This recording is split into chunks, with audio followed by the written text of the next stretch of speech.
오늘 하나님께서 우리에게 주시는 말씀은 창세기 37장 1절에서 11절입니다. 하나님의 말씀을 봉독합니다. 야곱이 가나안 땅, 곧 그의 아버지가 거류하던 땅에 거주하였으니 야곱의 족보는 이러하니라. 요셉이 17세의 소년으로서 그의 형들과 함께 양을 칠 때에 그의 아버지의 아내들 빌하와 실바의 아들들과 더불어 함께 있었더니 그가 그들의 잘못을 아버지에게 말하더라. 요셉은 노년에 얻은 아들이므로 이스라엘이 여러 아들들보다 그를 더 사랑하므로 그를 위하여 채색옷을 지었더니 그의 형들이 아버지가 형들보다 그를 더 사랑함을 보고 그를 미워하여 그에게 편안하게 말할 수 없었더라. 요셉이 꿈을 꾸고 자기 형들에게 말하매 그들이 그를 더욱 미워하였더라. 요셉이 그들에게 이르되 청하건대 내가 꾼 꿈을 들으시오. 우리가 밭에서 곡식단을 묶더니 내 단은 일어서고 당신들의 단은 내 단을 둘러서서 절하더이다. 그의 형들이 그에게 이르되 내가 참으로 우리의 왕이 되겠느냐? 참으로 우리를 다스리게 되겠느냐? 하고 그의 꿈과 그의 말로 말미암아 그를 더욱 미워하더니 요셉이 다시 꿈을 꾸고 그의 형들에게 말하여 이르되 내가 또 꿈을 꾼즉 해와 달과 11별이 내게 절하더이다 하니라. 그가 그의 꿈을 아버지와 형들에게 말하매 아버지가 그를 꾸짖고 그에게 이르되 내가 꾼 꿈이 무엇이냐? 나와 내 어머니와 내 형들이 참으로 가서 땅에 엎드려 내게 절하겠느냐?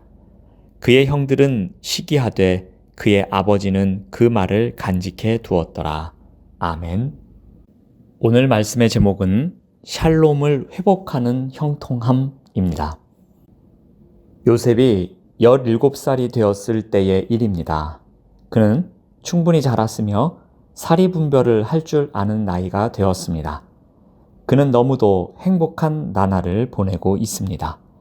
막내로 태어난 요셉은 아버지 야곱의 지극한 사랑을 받고 있습니다. 오늘 본문 3절 말씀을 봅니다. 요셉은 노년에 얻은 아들이므로 이스라엘이 여러 아들들보다 그를 더 사랑하므로 그를 위하여 채색옷을 지었더니 요셉은 노년에 얻은 아들입니다. 더군다나 자신이 가장 사랑하는 여인에게서 얻은 아들입니다. 그러니 얼마나 사랑스러웠겠습니까? 그래서 야곱은 그에게만은 어떠한 것도 아끼지 않았습니다. 야곱의 마음을 비싼 채색옷에서 알 수 있습니다. 요셉에게 일어나는 모든 일이 형통한 것처럼 보여집니다. 그런데 요셉은 이러한 형통함을 온전히 누리지 못합니다. 요셉의 행동에 문제가 있기 때문입니다.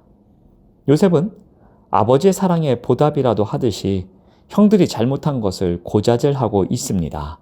2절 말씀을 봅니다. 그가 그들의 잘못을 아버지에게 말하더라.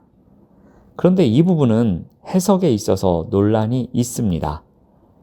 공동번역은 이 부분을 요셉의 형제들을 좋지 않게 일러 바쳤다라고 번역합니다. 또한 일부 영어 성경도 잘못된 보고라고 번역합니다.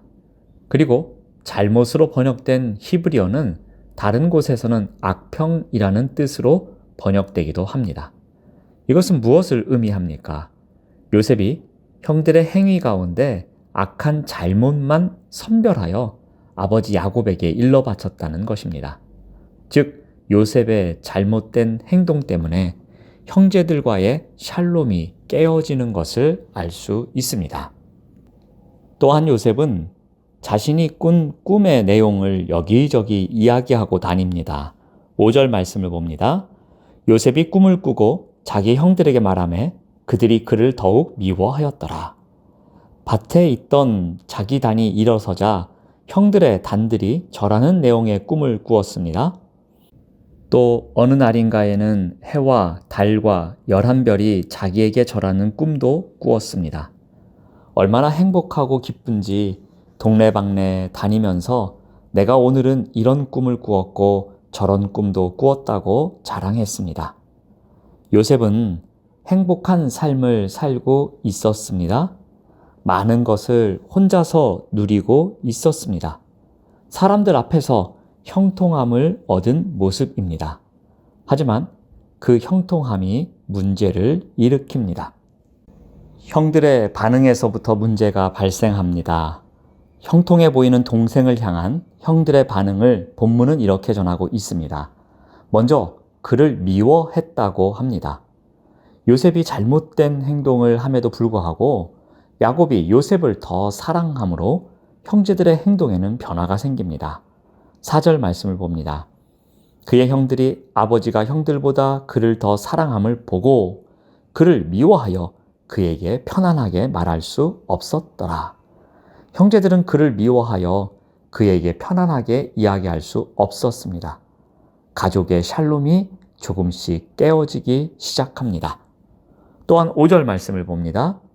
요셉이 꿈을 꾸고 자기 형들에게 말하매 그들이 그를 더욱 미워하였더라. 더군다나 꿈 이야기를 하자 요셉은 더욱 미움을 받는 자가 되었습니다.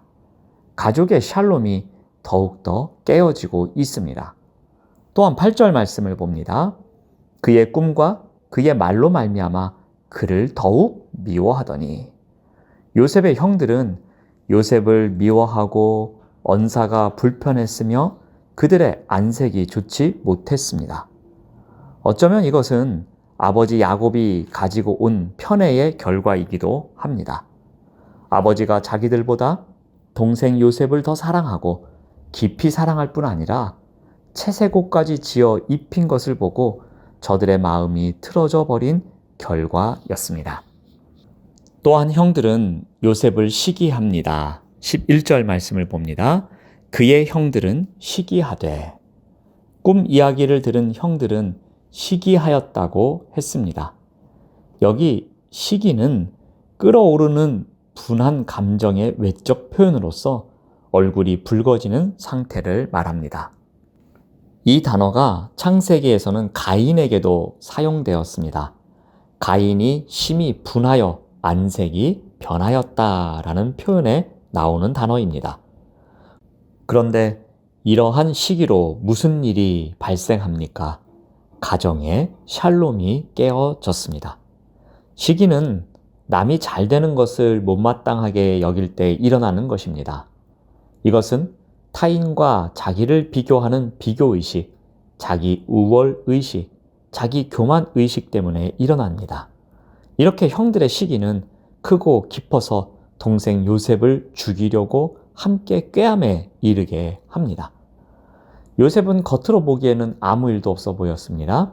요셉은 아버지의 사랑 덕분에 매우 형통한 삶을 살고 있었습니다. 그러나 그곳에는 가족의 샬롬이 조금씩 깨어지고 있었습니다. 그런데 요셉의 일대기에 하나님이 처음 등장하는 때가 있습니다. 요셉이 보디발의 집에 노예로 팔려갔을 때입니다. 창세기 39장 2절에서 3절 말씀을 참고로 봅니다.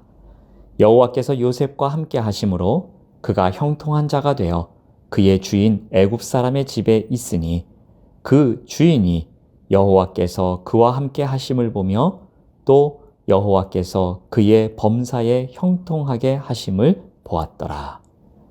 요셉이 아버지의 편애 속에서 채색옷을 입으며 행복하게 살았던 그 시기에는 사람 앞에서 얻은 형통함 뿐이었습니다. 하지만 요셉이 하나님 앞에서 형통한 삶을 살기 시작한 것은 아버지의 편애를 받고 있을 때가 아니라 비록 노예 신분이지만 하나님과 함께하는 삶을 살았을 때였습니다. 요셉의 이야기를 통해서 형통함이 갖고 있는 특징을 한 가지 배워봅니다. 요셉이 사람 앞에서 얻은 형통함은 채색옷을 통해 알 수 있었습니다.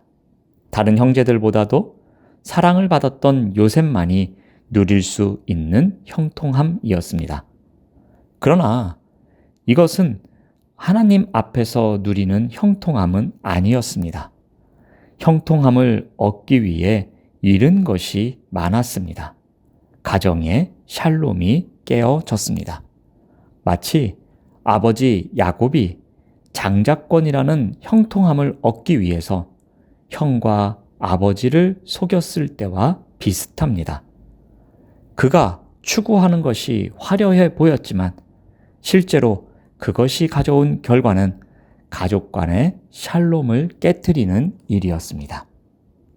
그러나 요셉이 하나님 앞에서 얻은 형통함은 채색 옷과는 다른 모습이었습니다. 오히려 노예의 신분이었습니다.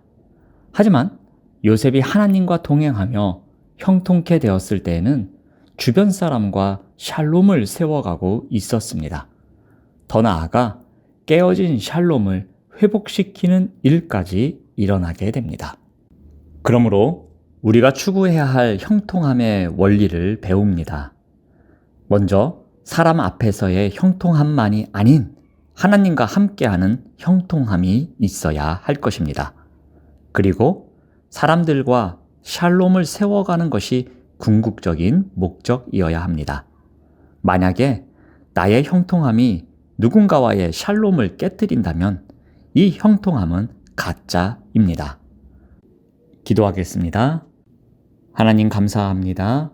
하나님과 함께하는 형통함 속에서 살아갈 때 많은 사람들과 샬롬을 세워가는 삶을 살아갈 수 있도록 인도하여 주시옵소서. 예수님의 이름으로 기도드립니다. 아멘.